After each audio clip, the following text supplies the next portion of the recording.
Hellripper, welcome to the Razor's Edge. How are you? I'm doing very, very well. Thank you very much for having me here. So you had a really constructive pandemic. The Affairs of the Poison last year coming out, and that was on a lot of people I know top 10 album lists for the year. Yeah. How was that, bringing that out during, you know, such a unprecedented times? I hate to use the term. It was. Well, I finished recording it just before the pandemic really happened. I finished recording it at the end of 2019 or so. Yeah. And then we originally planned to release it in April or May, and then that's when everything kind of really started to get crazy. So we decided to release it later in the year. So it was kind of waiting for most of the year, just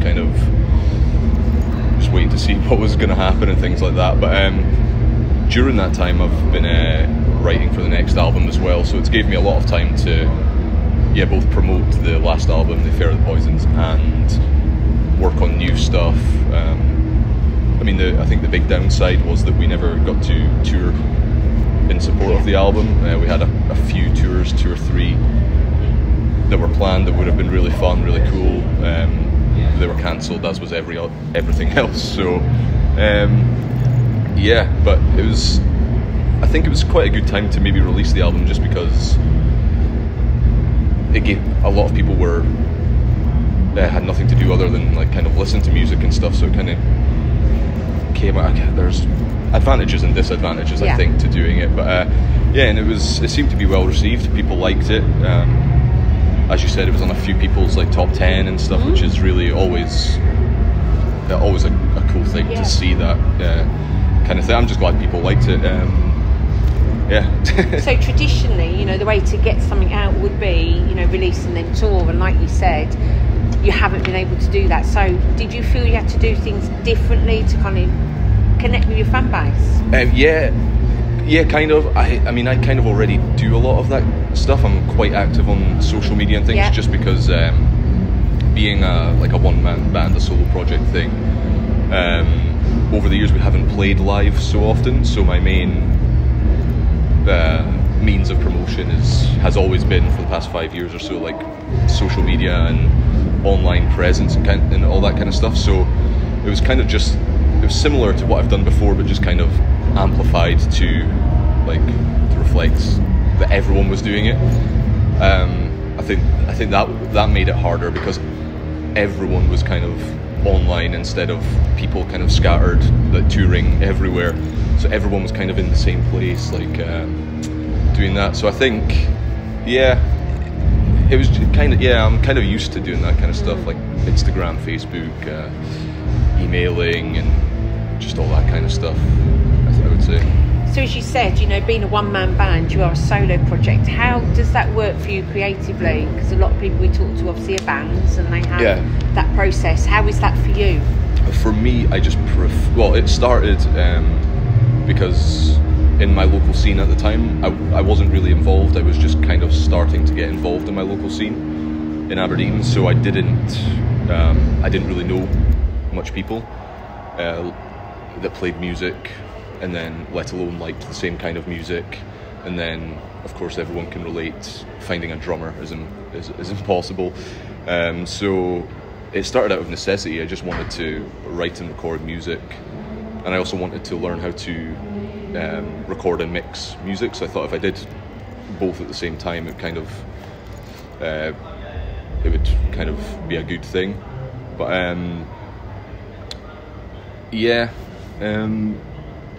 I prefer it now, just because I've grown to I just like the process more. I can do things on my own schedule.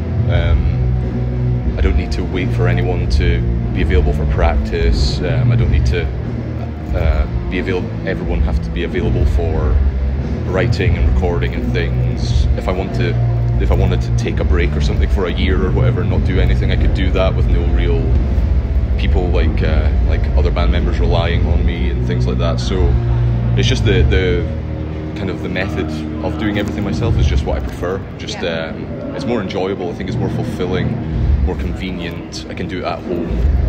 So it just becomes more just better in every way, really. But how is that then when you're playing today and you need a live band? How do you put that together? Yeah, so that's just it started off as just kind of getting friends from the local scene. As the years went on and stuff, I got more involved in the local scene and met more people. And we've had a few different lineup changes and things over the years. But currently the lineup is a couple of my friends who lived in Aberdeen with me at the same time, and our drummer Max, he's from Brighton. So I'm up in the Highlands. He's in the opposite. Wow. Yeah, so I was looking for a drummer, and I just asked on Twitter any drummers interested, and I got a message saying I can do it. Brilliant. And because we don't really because the process, we don't practice every week, we don't all that kind of stuff. Fluid, it sounds like. So usually when we have something booked and stuff planned, we meet up a few times in advance and go over things like an intense kind of short practice instead of loads of regular. But the live band currently is, I'm up in the Highlands, our guitarist is in Glasgow, our bassist is in Aberdeen, and drummer is in Brighton, so everyone's hours away in every direction. So but it works. I mean, we found a way to make it work, and I get along with the guys, they're all good at what they do, so it's good. How do you feel about playing Damnation today? Because it's always an eclectic lineup. There's always a wide spectrum of metal on. How do you feel about playing today? I'm very much looking forward to it, especially after we've only had one show in the past almost 2 years. So I think everyone is up for a show, because it's a lot of people's first shows as well. And of course, Damnation over the years is a great festival. The lineup is amazing. Loads of different styles, all great bands, and just from what I've seen I've only been here for a couple of hours, and it's packed. Everyone seems to be up for it. Everyone's excited, and I just imagine it's gonna kind of keep going that way the later it gets. So it's a cool thing to be part of, and especially at these times, like I said, many people's first shows in 2 years. I'm looking forward to playing. And you're clashing with Paradise Lost, Gothic. So if you had to say to people undecided, what would you say to come and see yourself? Well, it's going to be a high energy show. I mean, I think the good thing is that Paradise Lost are a completely different style to us. So if people prefer the thrashier speed metal kind of stuff, they might like to see us better. But I mean, obviously Paradise Lost are a big band, a great band, so I mean, I can't blame people for choosing that. But it's going to be a high energy show. It's going to be fun. It's going to be just full speed ahead the whole time. I'm looking forward to it. Should be Brilliant. Good. So anybody you're planning on watching before or after you play today? Anyone on your wish list? Paradise Lost were. Oh, bless you. Carcass was Gamma Bomb. Looking forward to seeing them. I caught Party Cannon a little while ago. That was cool. There's so much, isn't there, to choose from? That's the thing, isn't it? Video Nasties as well. So there's loads of stuff, and should, like you say, it's. I think a lot of people's main problem this year was the clashes, because there were so many bands. It's been better than previous years, to be honest. The clashes are a little better, aren't they? So no, brilliant. And like you said, I think if people want to see Gothic, they will. But if they want something different, and like you're saying, a high energy like yourself, they need to come and see you. Really, don't they? I think so. But I mean, it's it adds another layer that it's the Gothic set. It's like a special set. So even people who like Paradise Lost but would be like, oh, we'll come and see Hellripper, it's like this is like maybe a very unique set. Experience, yeah, definitely.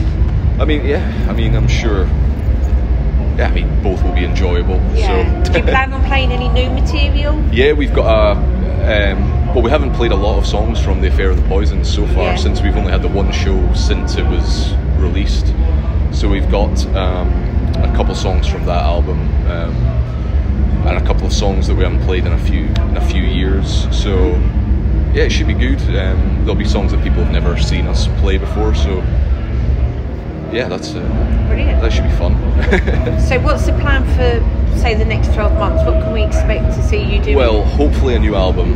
I'm almost finished recording the new album, but there's a big vinyl pressing delay with everyone.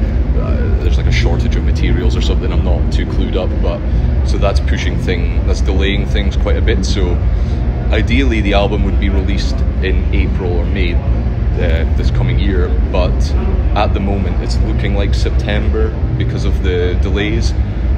But if there are any more delays, then it might, who knows what's going to happen. So my plan is to finish recording the new album, and then that gets sent to the label and that gets dealt with however the best way of dealing with that. And we should have a couple of tours, hopefully a UK tour in the summer, and later in the year a European tour. If all goes to plan. Nothing's confirmed yet, but that's what's on our that's in our calendar for now. But as you can, right now it's nothing certain. It's difficult it's to. It's a bit ambiguous, isn't it? Unfortunately, at this moment in time. Yeah. Like I've said, we've had like three tours, I think, cancelled, postponed, festival appearances postponed for 2 years and stuff, and things seem to be getting better now. With Damnation happening and it feels almost normal right now, so hopefully it continues like this. So you talked about your festival appearances. Are there any UK kind of European festivals you'd be looking at playing next year? Yeah, so we've got Incineration Fest in London, May, I believe. Yep. Which I'm looking forward to that, like Bloodbath and stuff. Killer lineup there. Yeah, sounds interesting. And then we have Pit Fest, which is in the Netherlands. Looking forward to that. I can't remember if the lineup's changed, but last I checked, it was like At the Gates, Violator, stuff like that. So that's going to be cool. That's the only two festivals I think at the moment. I think that's the only two festivals at the moment. And then the rest is just kind of the tours. I didn't really plan much I'm starting to plan more now, but for the past while I haven't really planned much because there was always the danger it was going to get cancelled, and we've been offered a few shows and things like that in Europe, but with the cost of the testing and stuff, it's expensive. It's expensive. So add that on to the fact that you don't know what's going to happen with travel. They might stop travel. The festival could be cancelled and stuff. So not much has happened in the live front really for the past while. But hopefully from now things will pick up, get back to normal again. Brilliant. Well, thanks for your time, and we're really going to look forward to watching you later. Brilliant. Thank you. Really appreciate that. Cheers.